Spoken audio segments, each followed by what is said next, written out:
नाज़िम थरपारकर में घरेलू सनत के हथी ॾियण लाइ सिंध सिमाल इंडस्ट्री तरफां क़ाइम थियल हुनरमंद कॉलोनी ग़रीब माण्हू उन्हनि लाइ बेलाभ हणियल आहे। हुन हवाले सां ॾिसूं मिठी मां गाज़ी नोहड़ी जी ही रिपोर्ट। नाज़रीन, थरपारकर में घरेलू सनत के हथी ॾियण लाइ सिंध सिमाल इंडस्ट्रीज खाते पारां मिठी में 30 एकड़ एराज़ी ते तैयार कयल हुनरमंद कॉलोनी थर जे हुनरमंदनि खे को बि फ़ाइदो ॾेई न सघी आहे।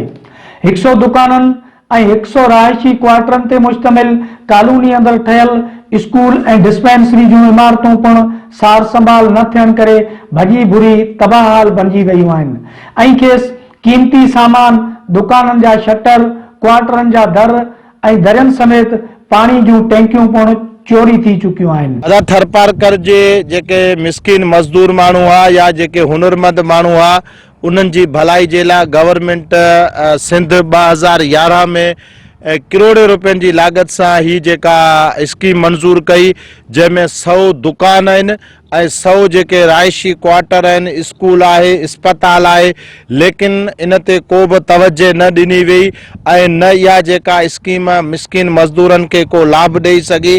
त असांजो वधी रहियल सिंध ऐं सरकार खां इहो मुतालबो आहे त करोड़े रुपयनि जी लागत सां जुड़ियल मिस्किननि जे भलाई जे लाइ ही जेका स्कीम आहे इन खे फ़ाल कयो वञे। 2007 ईस्वी में सिंध सिमाल इंडस्ट्रीज खाते पारां हुनरमंद माण्हुनि खे कारोबारी ऐं मुआशी तरक्की ॾियण लाइ तैयार कयल हुनरमंद कॉलोनी जो 2011 में इफ्तिताह कयो वियो हो ऐं 50 खनि क्वार्टर हथ जे हुनर सां वाबस्ता थरवासियुनि खे इलाट पण करे ॾिना विया हुआ। पर गुज़िरियल 2-3 साल अॻु उन्हनि रहायशी क्वार्टरनि में रहंदड़ थरवासियुनि खे इहो चई खेसि इलाटमेंट रद्द करे कॉलोनी मां बेदख़ल कयो वियो हो त तव्हां हुनरमंद न आहियो। जॾहिं त हिन वक़्तु हुनरमंद कॉलोनी गैरफाल हुजण सबबि हिकु पासे सरकार जा ख़र्च कयल अरबें रुपया ज़ाय थी रहिया आहिनि त ॿिए पासे थड़ी हुनरमंद खानदान दरबदरी वारी ज़िंदगी गुज़ारे रहिया आहिनि। असांखे हे जेके क्वार्टर सरकारी ठहिया आहिनि, जेके इहो तक़रीबन 2 साल थिया आहिनि, इहे हिते बंदि पिया आहिनि। अलाए उन ते झगड़ो थियो या कीअं, उन जे करे जेके से इहे हिननि खे हितां कढी छॾियो।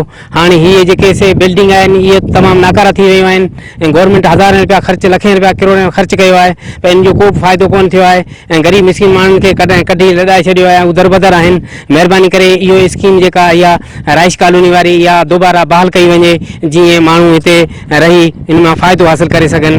कैमरामैन दीवान राठौड़ सां गॾु गाज़ी नोड़ियो, मेहरान टीवी, मिठी थरपारकर।